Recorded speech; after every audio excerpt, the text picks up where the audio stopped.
அனைவருக்கும் வணக்கம். இன்னைக்கு மரபுச்சொல்லோட ஷார்ட்கட் தான் பார்க்க போகிறோம். இது நம்மளோட கொஸ்டின்ஸில் வந்து 2 மார்க் வரைக்கும் கேட்குறாங்க. சில நேரம் வந்து 3 மார்க்கு கூட கேட்பாங்க. நம்ம ஷார்ட்கட்டோட படித்தா வந்து ஈஸியாக வந்து மறக்காது. அதுலேயும் வந்து ஒரு 34 பேஜஸ் இருக்குது. பட் ஷார்ட்ஸ் அப்படிங்கிறனால ஒவ்வொரு நாளைக்கும் ஒரு 5லேருந்து 6 ஷார்ட்கட்ஸோட ஷார்ட்கட்டோட படித்தா நம்மளுக்கு வந்து மறக்காது. அகட விகடம்னா ஒரு கேமுன்னு ஞாபகம் வச்சுக்கோங்க. ஒரு விளையாட்டை வந்து நம்ம தந்திரத்தால் மட்டும்தான் ஜெயிக்க முடியும். அந்த காலத்துலாம் வந்து அந்த சூதாட்டத்தெலாம் வந்து காயின்ஸ் வச்சு விளையாடுவாங்க. அப்போ குட்டி குட்டி தட்டு வச்சு மாற்றி மாற்றி விளையாடுவோம். அதுதான் வந்து அகட விகடம். அடுத்து அகலக்கால் வைத்தல். அகலக்கால் வைக்காத அப்படின்னு சொல்லுவாங்க. அப்பனா என்னன்னா அளவு கடந்து போகாத அப்படின்னு சொல்லுவாங்க. அக்கறை பச்சைனா இக்கரைக்கு அக்கறை பச்சையாக தான் தெரியும். ஒரு பொய்யான தோற்றமாக தான் தெரியும். அக்கு தொக்குனா என்னன்னா, தொக்குனா சாப்பாடுக்கு நம்ம தொக்கு வச்சு சாப்பிட்றோம்ல, அது ஞாபகம் வச்சுக்கோங்க.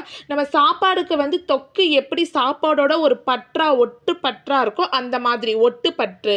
அடுத்து அடங்கா பிடாரி. அடங்கா பிடாரினா நம்ம கேள்விப்பட்டிருக்கோம், யாருக்குமே அடங்காதவன். அடரடி படரடி. ரொம்ப அடரடி படரடியாக இருக்காது. நல்ல ஒரு இப்போ பார்த்தாலும் அடியடி அது ஒரு மாதிரி அந்த ஒரு வார்த்தை சொல்லுவாங்க. அடரடி படரடியாக இருக்காதுன்னா அந்த விஷயத்தில் வந்து பெருங்குழப்பத்தை வந்து ஏற்படுத்தாத. இன்னைக்கு இந்த 5 பார்த்துருக்கோம். அடுத்த ஷார்ட்ஸில் அடுத்த 5 வாங்கலாம். ஒருவேளை வேற ஏதாவது தமிழ் சோர்ஸ் அவுட் சோர்ஸ்க்கு உங்களுக்கு ஷார்ட்கட் வேணாலும் கீழே கமெண்ட் பண்ணுங்க. அதுக்கான ஷார்ட்கட்டும் நான் போடுறேன். தேங்க்யூ.